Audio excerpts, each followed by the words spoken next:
James, let Hennedy be. Why would I betray you? We all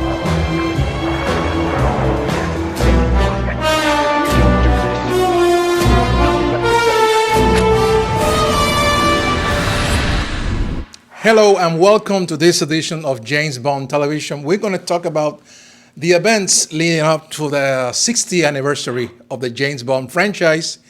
It's been an interesting couple of weeks. A lot of news and a lot of movement in the official 007 sites, also in the Eon camp, a lot of celebrations, and it's good. It's good. But also, there is some news that is not that good, in a way that there was a recent interview in Variety magazine of the producers, Michael G. Wilson and Barbara Broccoli.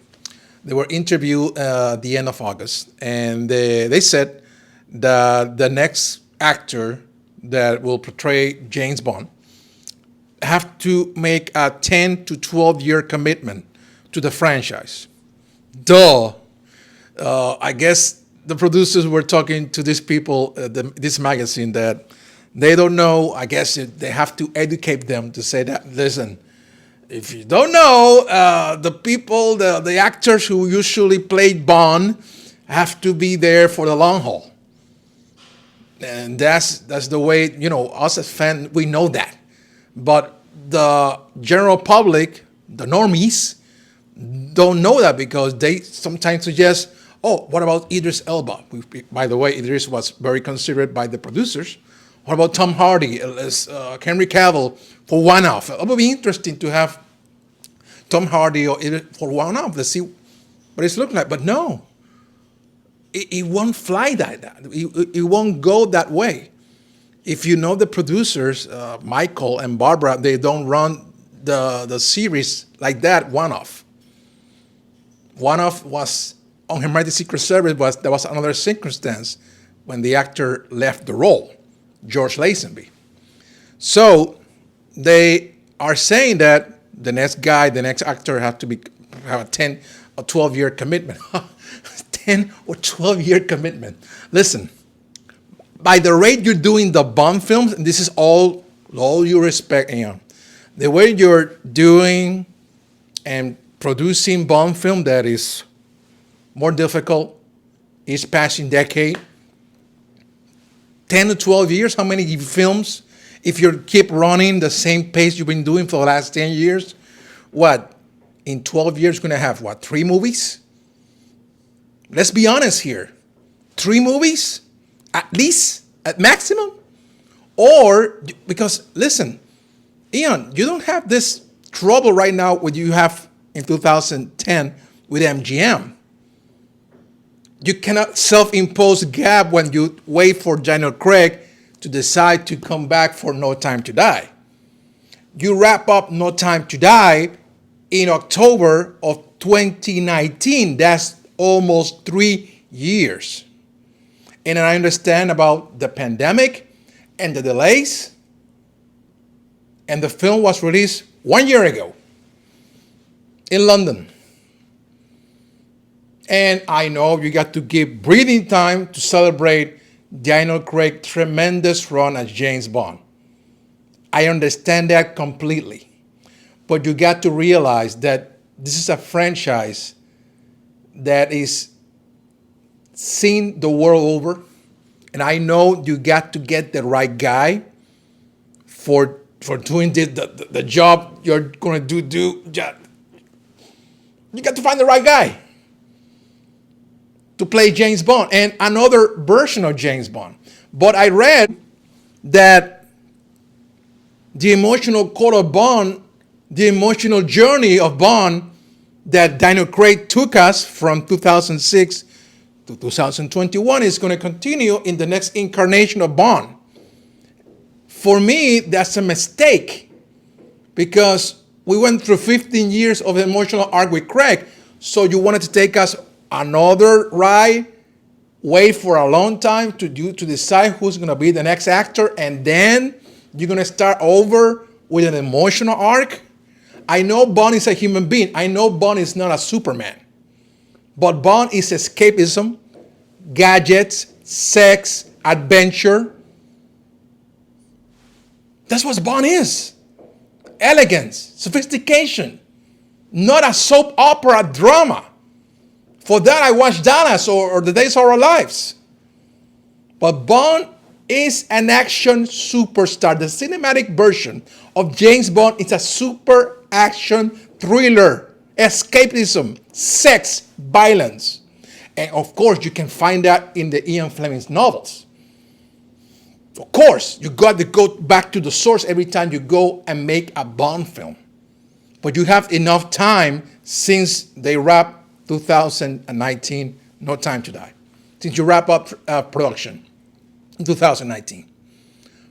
And you may say, Wilfred, you may talking shit because if you don't know if they're already doing casting or they're doing asking people, they may have people already lined up just in case back when Daniel Craig was the official Bond, if Daniel Craig, something happened to him, was a guy next ready to do Bond.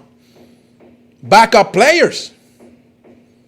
So, we have to realize that even they're taking too much time of, get going for the next Bond adventure, that I think they don't have any idea what we're going to do.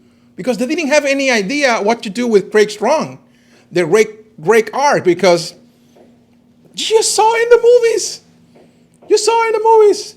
I just hope right now, even though I'm always ranting, I always complaining about the lack of time and the waste of time they do between films, because sometimes, really it's difficult to do movie making because it blows my mind that back in the day it was easier to make movies and now it's a very hard thing to do.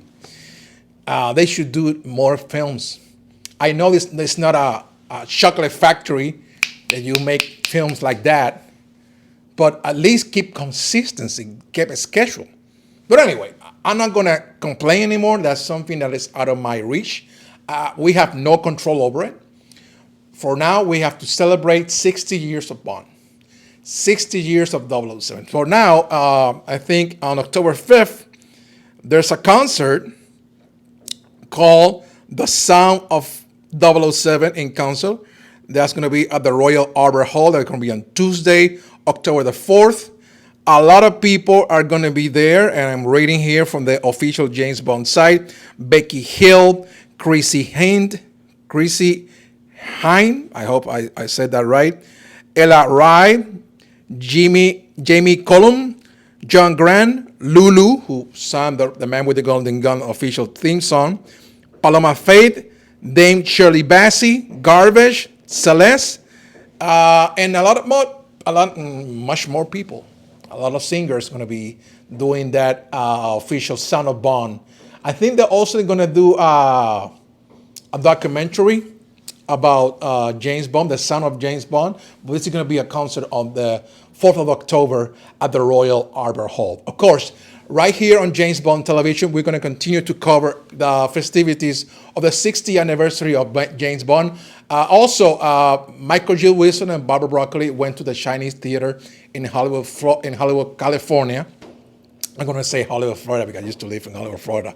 Hollywood, California, and they engraved their hands in the cement at the Chinese Theater in Hollywood, immortalizing themselves in that long-standing Hollywood tradition. Christoph Waltz, the actor, brilliant actor that they wasted in Spectre and No Time to Die as Ernst Stavro Blofeld, was in attendance. Also, Michael G. Wilson and Barbara Broccoli received some honors. And in the other event, Daniel Craig was there looking sharp. And Michelle Yeoh from Tomorrow Never Dies. I have to apologize if I sound rusty in my English. So I really apologize. It's been a long time since I've done one of these videos here on James Bond Television. But we'll do the best we can here from the Caribbean. Once again, even though I rant a lot from the standpoint of not doing too much in production, but I always want the Bond franchise to continue to be active, to continue to be relevant in the world of entertainment, and in a world that is very competitive. It's very a lot of competition for content, and I hope that now that Amazon owns MGM, it will push Eon to make more content of Bond. And I know they won't go to the television route. The only thing that's going to be on television is this rakes inspired of the 007 name and the franchise. But I hope that they will work faster in the next production. I think, honestly, the next film got to be around 2025 or 2026, to be realistic. That's the way it is. That's one thing that we have no control over, as over Michael and Barbara and Greg Wilson on Eon Production. And sometimes Amazon can do something about it. But we have to wait and see. Right now, we only have to celebrate. We have 25 official films. We got 2 unofficials. That's Casino 67 and Never Say Never Again. I always count them as part of the saga, even though they're not. But that's me. But right now, all we have to do is celebrate 60 years of the greatest franchise, the best action hero franchise, you want to call it, thriller, suspense, that is James Bond. And right here on James Bond Television, we'll try to cover as much as possible in terms of news and other content creators, what they're doing to keep the franchise alive. So that's all I have to say right now. Let's wait and see what's also going to be happening very soon, because we are approaching fast for the 60th anniversary of Dr. No in early October. All right, my friend, thank you very much for your time. This is Wilfred Piccarelli for James Bond Television. We'll see you next time right here.